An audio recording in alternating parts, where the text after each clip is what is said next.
ओम नमो भगवते वासुदेवाय नमो नमः। आप सभी का सनातन धर्मसार चैनल पर बहुत बहुत स्वागत है। जैसा कि आप सभी जानते होंगे कि एकादशी का व्रत भगवान विष्णु के लिए किया जाता है। एकादशी पर भगवान विष्णु के निमित्त व्रत, पूजा एवं तिल दान करने से मनुष्य को सभी सुखों की प्राप्ति होती है। साल में 24 एकादशियां आती हैं। इन्हीं में से एक है पापांकुशा एकादशी। वैसे तो सभी एकादशियों का अपना अलग अलग महत्व है, लेकिन पापांकुशा एकादशी का व्रत रखने वाले व्यक्ति का सभी जाने अनजाने में किए गए पापों का प्रायश्चित होता है। इस व्रत को करने से मन और आत्मा दोनों शुद्ध होते हैं।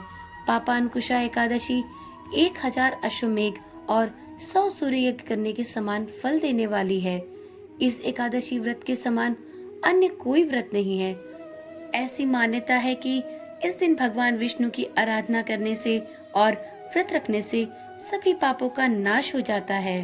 भगवान विष्णु के निमित्त किया जाने वाला पापांकुशा एकादशी व्रत आश्विन माह के शुक्ल पक्ष की एकादशी तिथि को किया जाता है। एकादशी तिथि का व्रत जीवों के परम लक्ष्य भगवत भक्ति को प्राप्त करने में सहायक होता है।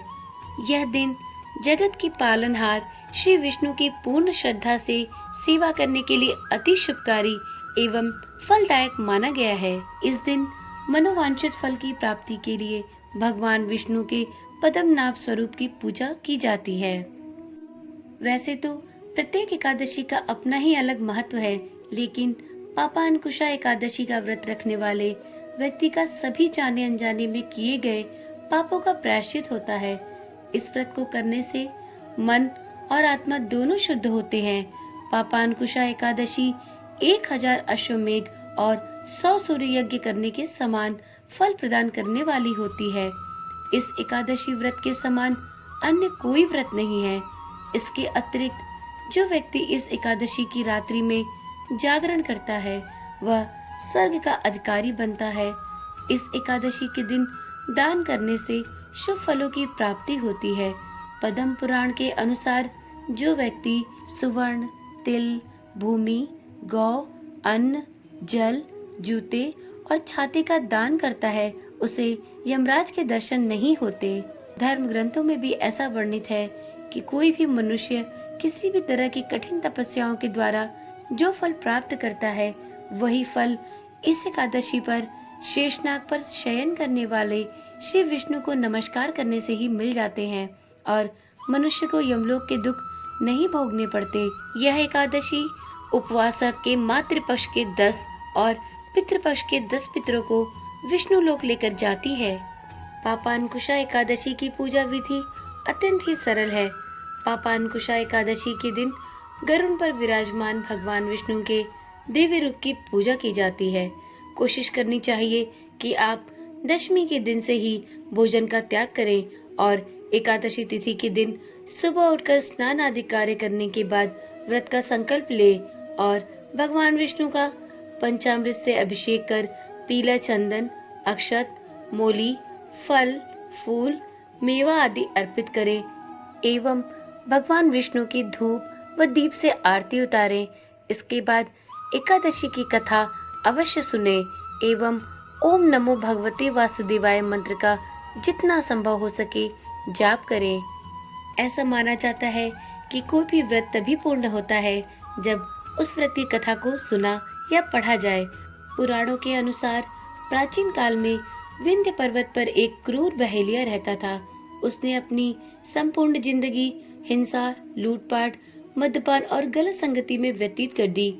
जब उसका अंतिम समय आया तब यमराज के दूत बहेलिये को लेने आए और यमदूत ने बहेलिये से कहा कि कल तुम्हारे जीवन का अंतिम दिन है, हम तुम्हें कल लेने आएंगे।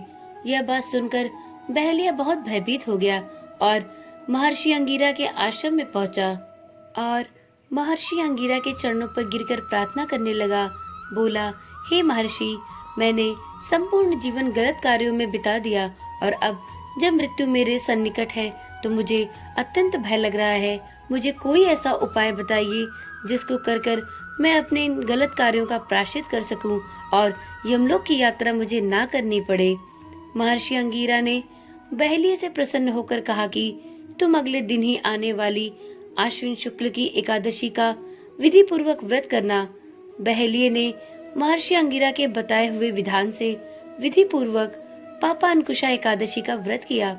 इस व्रत पूजन के प्रभाव से तथा महर्षि अंगीरा की कृपा से उसे भगवान विष्णु की कृपा प्राप्त हुई और उसे यमलोक की यातना का भोग नहीं झेलना पड़ा और उसे सीधे बैकुंठ धाम की प्राप्ति हुई।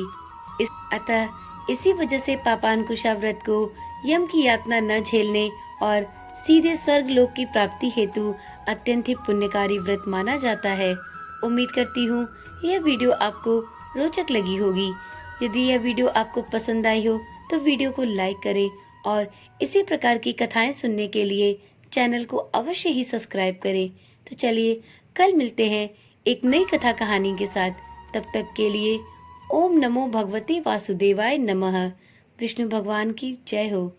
जय हो कृष्ण कन्हैया की।